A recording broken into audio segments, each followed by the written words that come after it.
समय के ललाट पर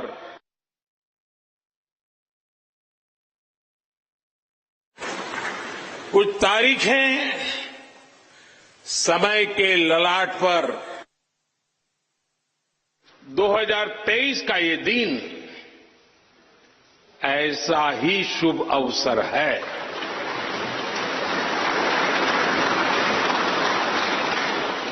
देश आजादी के 75 वर्ष होने पर अमृत महोत्सव मना रहा है। इस अमृत महोत्सव में भारत के लोगों ने अपने लोकतंत्र को संसद के इस नए भवन का उपहार दिया है।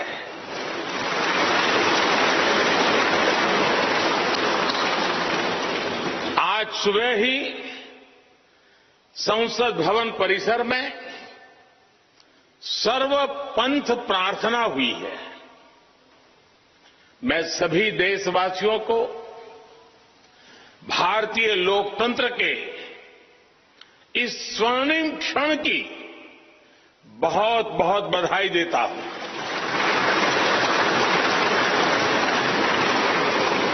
साथियों, ये सिर्फ एक भवन नहीं है, ये 140 करोड़ भारतवासियों की आकांक्षाओं और सपनों का प्रतिबिंब है।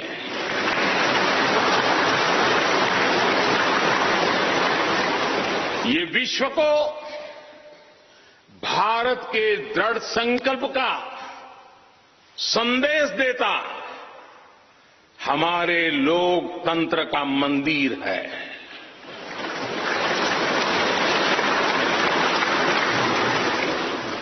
ये नया संसद भवन योजना को यथार्थ से,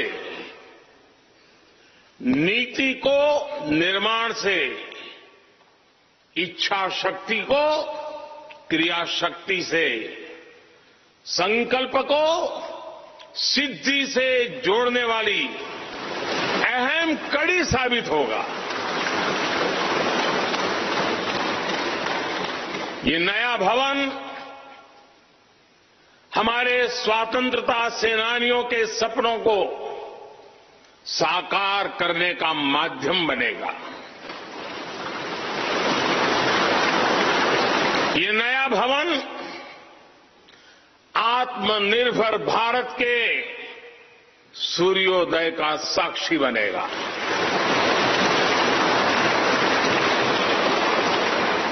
ये नया भवन विकसित भारत के संकल्पों की सिद्धि होते हुए देखेगा। ये नया भवन नूतन और पुरातन के सह अस्तित्व का भी आदर्श है। साथियों, नए रास्तों पर चलकर ही नए प्रतिमान गढ़े जाते हैं।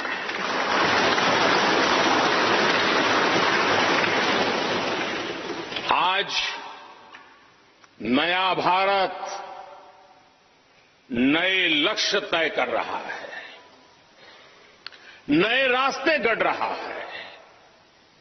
नया जोश है, नया उमंग है, नया सफर है, नई सोच है। दिशा नई है, दृष्टि नई है, संकल्प नया है, विश्वास नया है।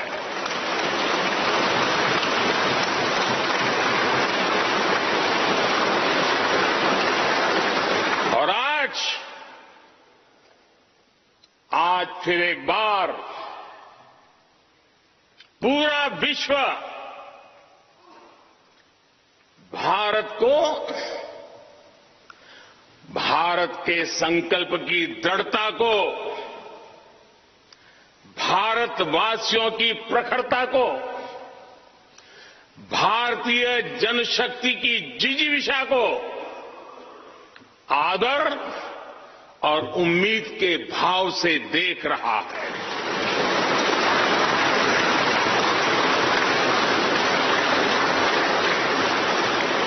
जब भारत आगे बढ़ता है तो विश्व आगे बढ़ता है।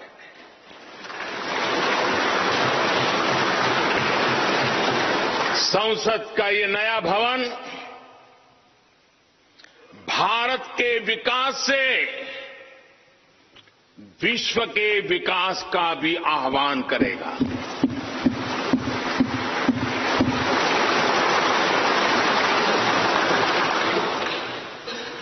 साथियों, आज इस ऐतिहासिक अवसर पर कुछ देर पहले संसद की इस नई इमारत में पवित्र सेंगोल की भी स्थापना हुई है।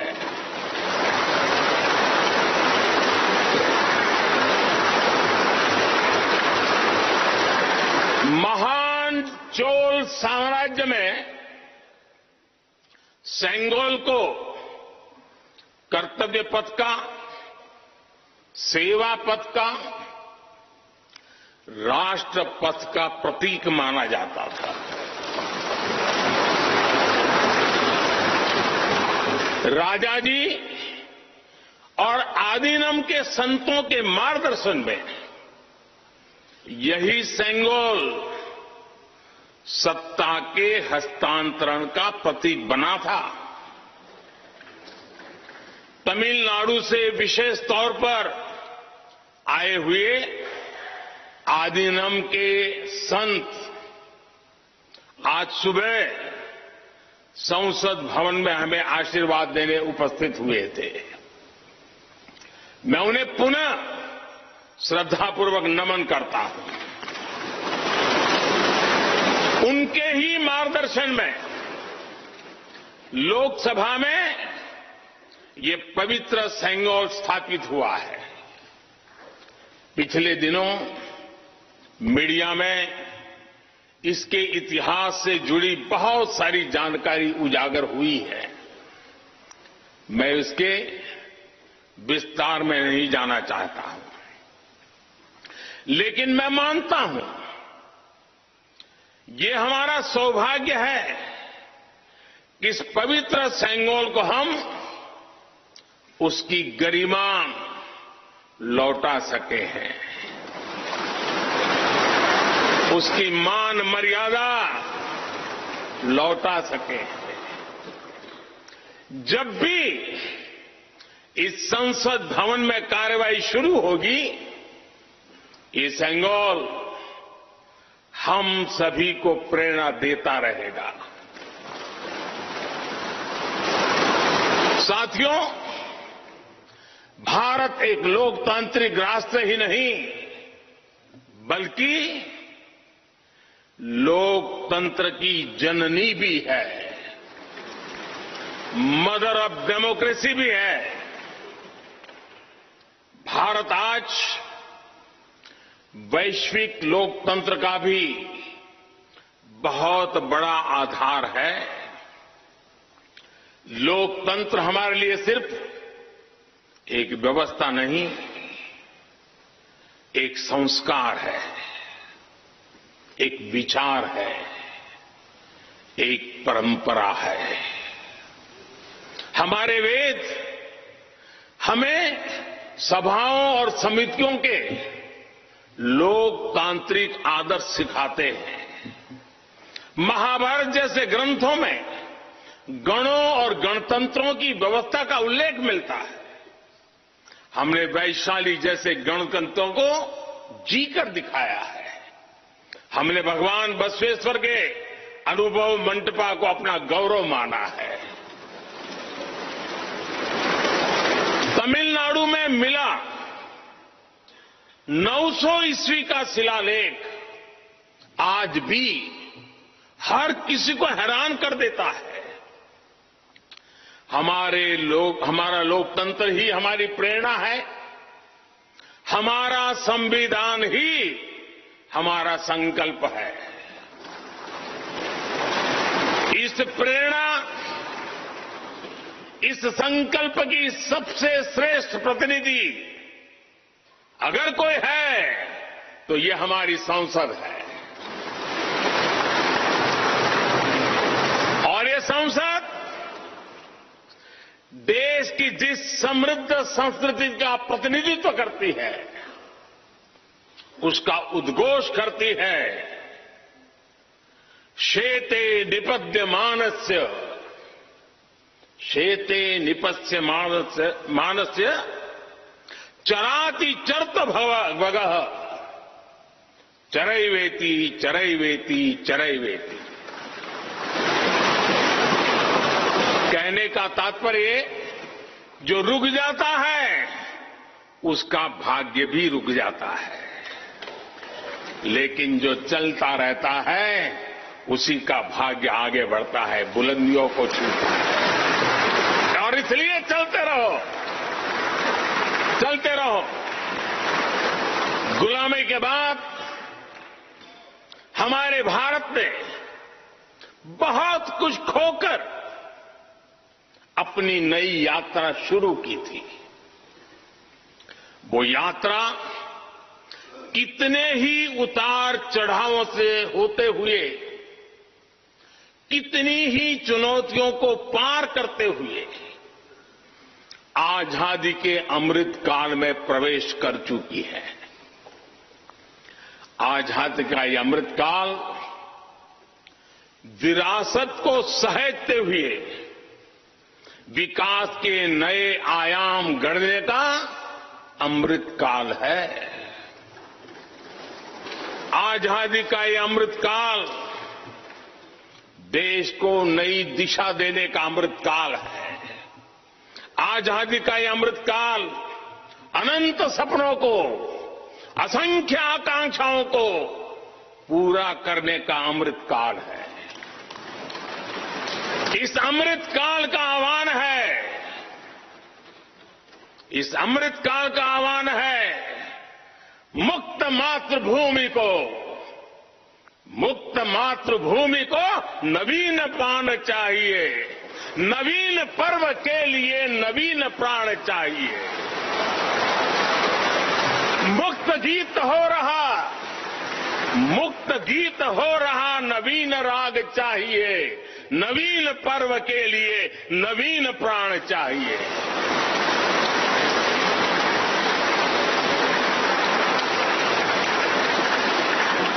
और इसलिए भारत के भविष्य को उज्जवल बनाने वाली इस कार्यस्थली को भी उतना ही नवीन होना चाहिए, आधुनिक होना चाहिए। साथियों, एक समय था जब भारत दुनिया के सबसे समृद्ध और वैभवशाली राष्ट्रों में गिना जाता था। भारत के नगरों से लेकर महलों तक, भारत के मंदिरों से लेकर मूर्तियों तक, भारत का वास्तु भारत की विशेषज्ञता का उद्घोष करता था। सिंधु सभ्यता के नगर नियोजन से लेकर मौर्यकालीन स्तंभों और स्तूपों तक, चोल शासकों के बनाए भव्य मंदिरों से लेकर जलाशयों और बड़े बांधों तक भारत का कौशल विश्व भर से आने वाले यात्रियों को हैरान कर देता था। लेकिन सैकड़ों साल की गुलामी ने हमसे हमारा ये गौरव छीन लिया। एक ऐसा भी समय आ गया जब हम दूसरे देशों में हुए निर्माण को देखकर मुग्ध होने लग गए। 21वीं सदी का नया भारत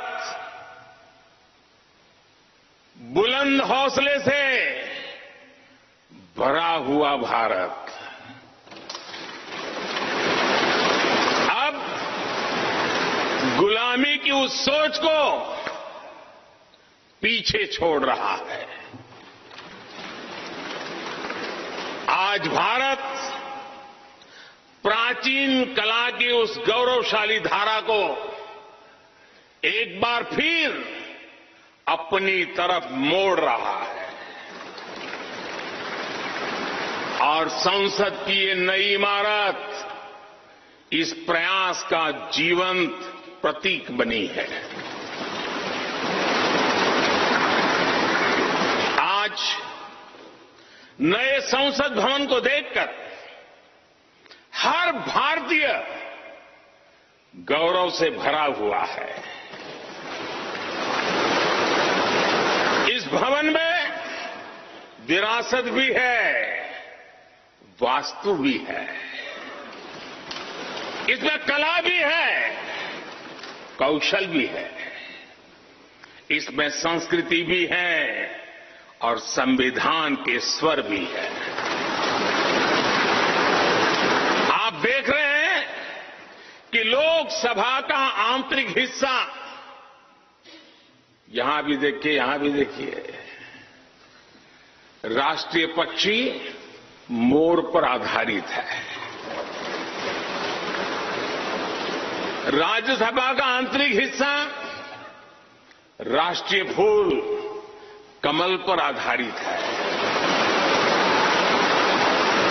और संसद के प्रांगण में हमारा राष्ट्रीय वृक्ष बरगद भी है।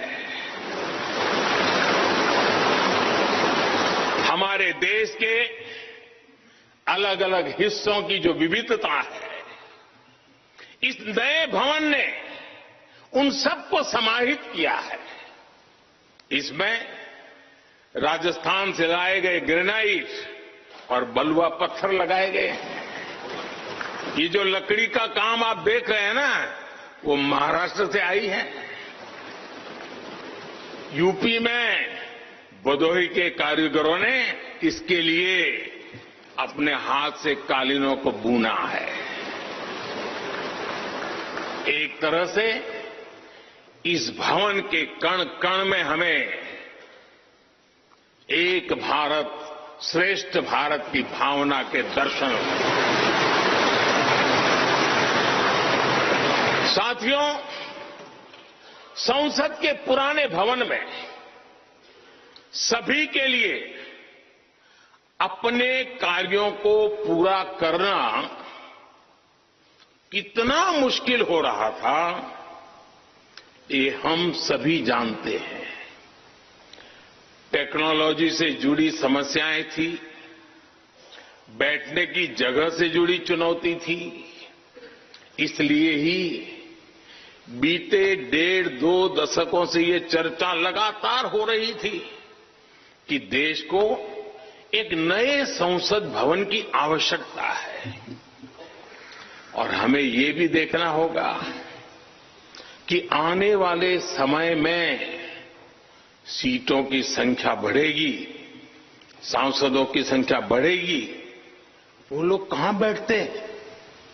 और इसलिए ये समय की मांग थी कि संसद की नई इमारत का निर्माण किया जाए। और मुझे खुशी है कि भव्य इमारत आधुनिक सुविधाओं से पूरी तरह लैस है। आप देख रहे हैं कि इस समय भी इस हॉल में सूरज का प्रकाश सीधे आ रहा है, बिजली कम से कम खर्च हो, हर तरफ लेटेस्ट टेक्नोलॉजी वाले गैजेट्स हों, इन सभी का इसमें पूरा ध्यान रखा गया है। साथियों, आज सुबह ही मैं इस संसद भवन को बनाने वाले श्रमिकों के एक समूह से मिला हूं। इस संसद भवन ने करीब 60,000 श्रमिकों को रोजगार देने का भी काम किया है। उन्होंने इस नई इमारत के लिए अपना पसीना बहाया है। मुझे खुशी है कि इनके श्रम को समर्पित एक डिजिटल गैलरी भी संसद में बनाई गई है। और विश्व में शायद ये पहली बार हुआ होगा। संसद के निर्माण में अब उनका योगदान भी अमर हो गया है। साथियों, कोई भी एक्सपर्ट अगर पिछले 9 वर्षों का आकलन करे तो पाएगा कि ये 9 साल भारत में नव निर्माण के रहे हैं, गरीब कल्याण के रहे हैं। आज हमें संसद की नई इमारत के निर्माण का गर्व है, तो मुझे पिछले 9 साल में गरीबों के 4 करोड़ घर बनने का भी संतोष है।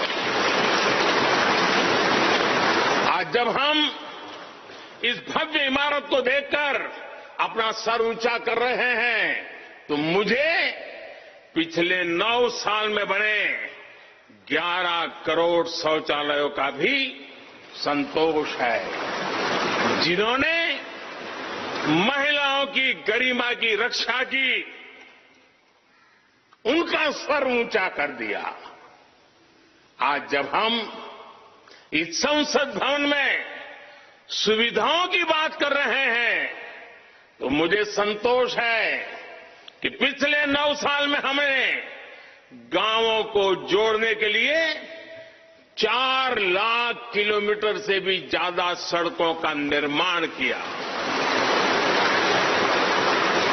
आज जब हम इस इको फ्रेंडली इमारत को देखकर खुश हैं तो मुझे संतोष है कि हमने पानी की एक एक बूंद बचाने के लिए 50,000 से ज्यादा अमृत सरोवरों का निर्माण किया है। आज जब हम इस नए संसद भवन की लोकसभा और राज्यसभा को देखकर उत्सव मना रहे हैं तो मुझे संतोष है कि हमने देश में 30,000 से ज्यादा नए पंचायत भवन भी बनाए हैं। यानी पंचायत भवन से लेकर संसद भवन तक हमारी निष्ठा एक ही है, हमारी प्रेरणा एक रही। देश का विकास, देश के लोगों का विकास। साथियों, आपको ध्यान होगा 15 अगस्त को लाल किले से मैंने कहा था यही समय है, सही समय है।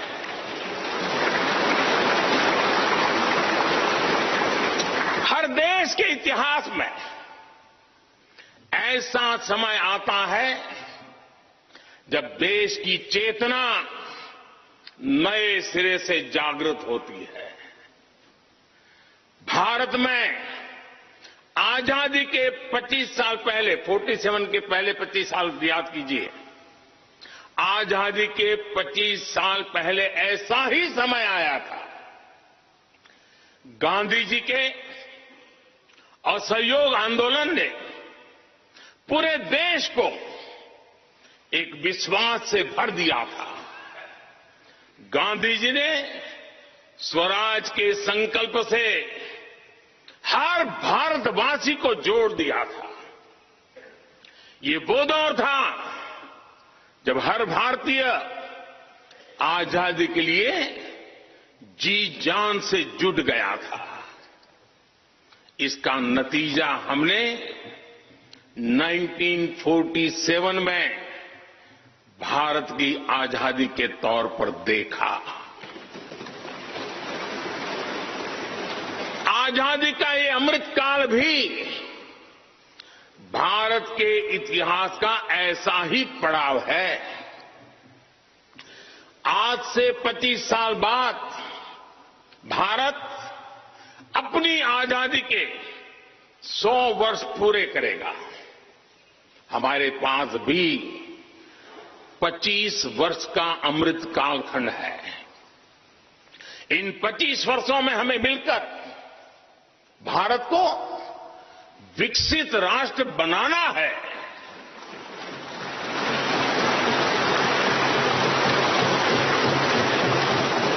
लक्ष्य बड़ा है, लक्ष्य कठिन भी है, लेकिन हर देशवासी को आज इसके लिए जी जान से जुटना ही है।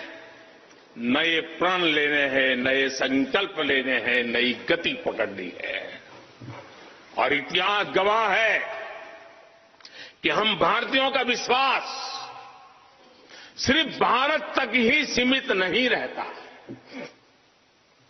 हमारी आजादी की लड़ाई ने दुनिया के बहुत सारे देशों में उस समय एक नई चेतना जागृत कर दी थी। हमारी आजादी की लड़ाई से भारत तो आजाद हुआ ही, साथ ही कई देश आजादी की राह पर चल पड़े। भारत के विश्वास ने दूसरे देशों के विश्वास को सहारा दिया था।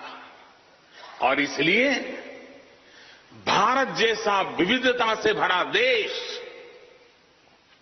इतनी बड़ी आबादी वाला देश, इतनी सारी चुनौतियों से लड़ने वाला देश जब एक विश्वास के साथ आगे बढ़ता है तो इससे दुनिया के अनेक देशों को प्रेरणा भी मिलती है।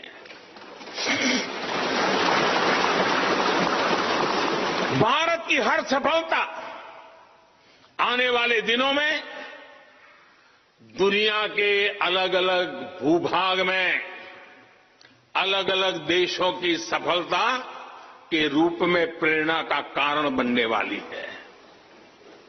आज यदि भारत तेजी से गरीबी दूर करता है तो ये कई देशों को गरीबी से बाहर आने की प्रेरणा भी देता है।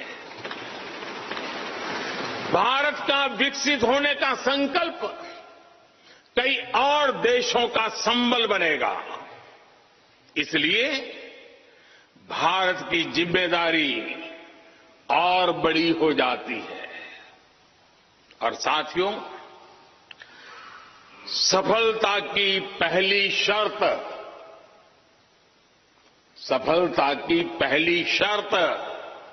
सफल होने का विश्वास ही होती है। ये नया संसद भवन इस विश्वास को नई बुलंदी देने वाला है। ये विकसित भारत के निर्माण में हम सभी के लिए नई प्रेरणा बनेगा। ये संसद भवन हर भारतीय के कर्तव्य भाव को जागृत करेगा। मुझे विश्वास है इस संसद में जो जनप्रतिनिधि बैठेंगे वे नई प्रेरणा के साथ लोकतंत्र को नई दिशा देने का प्रयास करेंगे।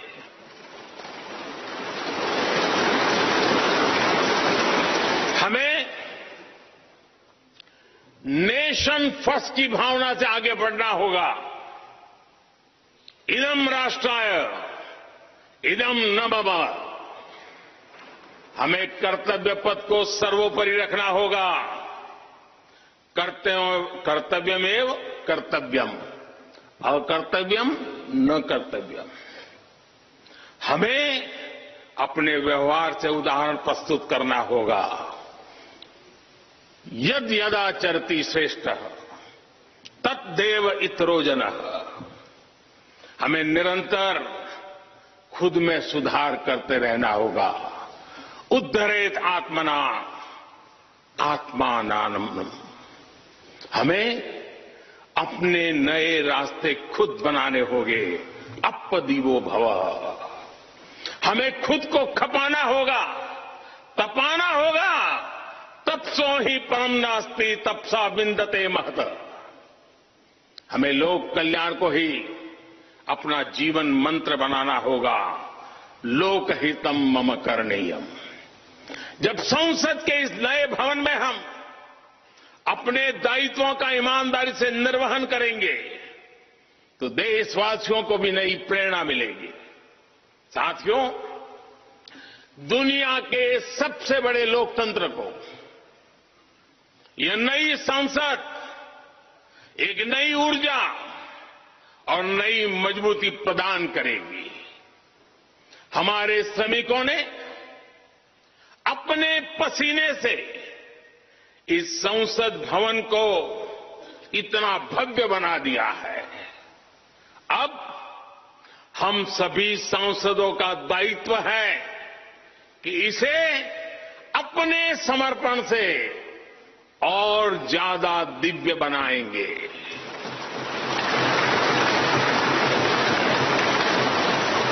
एक राष्ट्र के रूप में हम सभी 140 करोड़ भारतीयों का संकल्प ही इस नई संसद की प्राण प्रतिष्ठा है।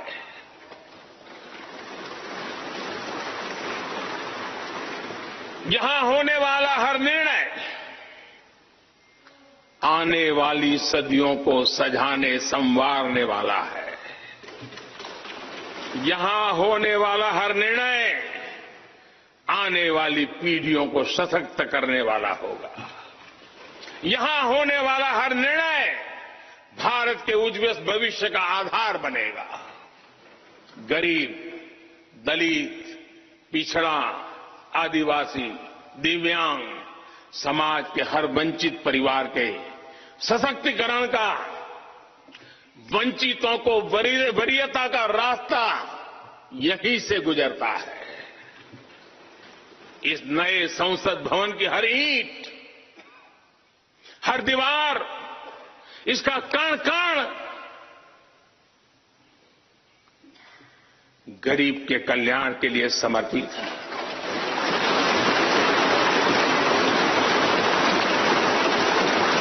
अगले 25 वर्षों में संसद के इस नए भवन में बनने वाले नए कानून भारत को विकसित भारत बनाएंगे। इस संसद में बनने वाले कानून भारत को गरीबी से बाहर निकालने में मदद करेंगे। इस संसद में बनने वाले कानून देश के युवाओं के लिए, महिलाओं के लिए नए अवसरों का निर्माण करेंगे। मुझे विश्वास है संसद का यह नया भवन नए भारत के सृजन का आधार बनेगा। एक समृद्ध, सशक्त और विकसित भारत नीति, न्याय, सत्य, मर्यादा और कर्तव्य पथ पर और सशक्त होकर चलने वाला भारत। मैं समस्त भारतवासियों को नए संसद भवन की फिर से बहुत बहुत बधाई देता हूं। धन्यवाद।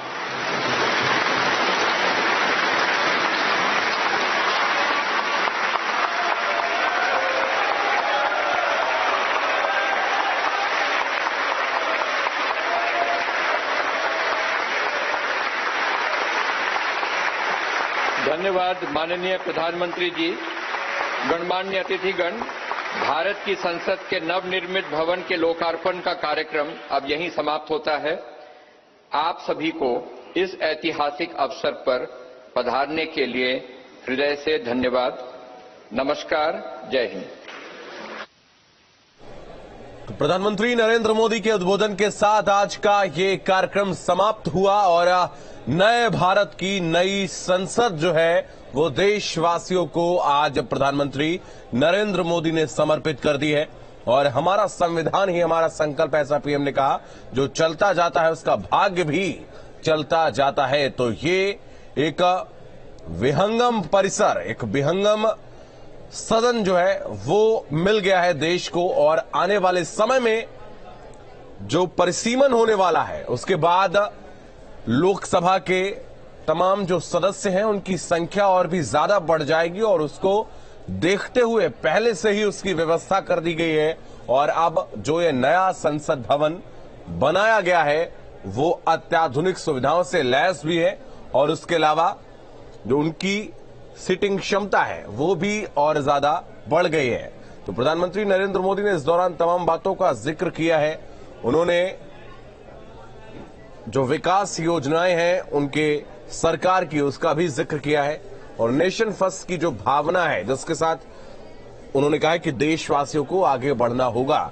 तो 140 करोड़ लोगों के लिए ये नई पंचायत जो है वो अब समर्पित है। तो देश आजादी का अमृत महोत्सव मना रहा है ऐसा प्रधानमंत्री ने कहा है और अब प्रधानमंत्री अभिवादन स्वीकार करते हुए नजर आ रहे तमाम नेताओं का। जो सदस्य इस दौरान यहां पर मौजूद हैं उन तमाम लोगों का अभिवादन स्वीकारते हुए नजर आ रहे हैं प्रधानमंत्री। और न सिर्फ आज यहां पर इस सदन के सदस्य मौजूद हैं बल्कि बीजेपी शासित राज्यों के मुख्यमंत्री भी आज यहां पर मौजूद हैं। लोकसभा अध्यक्ष ओम बिरला को भी आप देख पा रहे हैं। उसके अलावा बीजेपी के तमाम वरिष्ठ नेता मौजूद हैं वहां पर, इनका अभिवादन स्वीकारते हुए नजर आ रहे हैं। और जो विपक्ष के भी लोगों ने इस कार्यक्रम को बहिष्कृत किया है, बहिष्कार कर रखा है, लेकिन बहुत सारे ऐसे दल भी हैं जो वहां पर आज मौजूद हैं। तो बुलंद हौसलों से भरा हुआ भारत है और नए भवन में सबको समाहित किया गया है ऐसा प्रधानमंत्री ने कहा है। तो प्रधानमंत्री ने भी कहा है कि आने वाले समय में सांसदों की संख्या बढ़ेगी, जिसको देखते हुए ये नया संसद भवन जो है वो बनाया गया है। तो तमाम नेताओं से रूबरू हो रहे हैं प्रधानमंत्री नरेंद्र मोदी। सेंगोल को स्थापित किया गया है ठीक लोकसभा स्पीकर का जो आसन है उसके बेहद समीप, और वहां से जो नई संसद में बनने वाले कानून है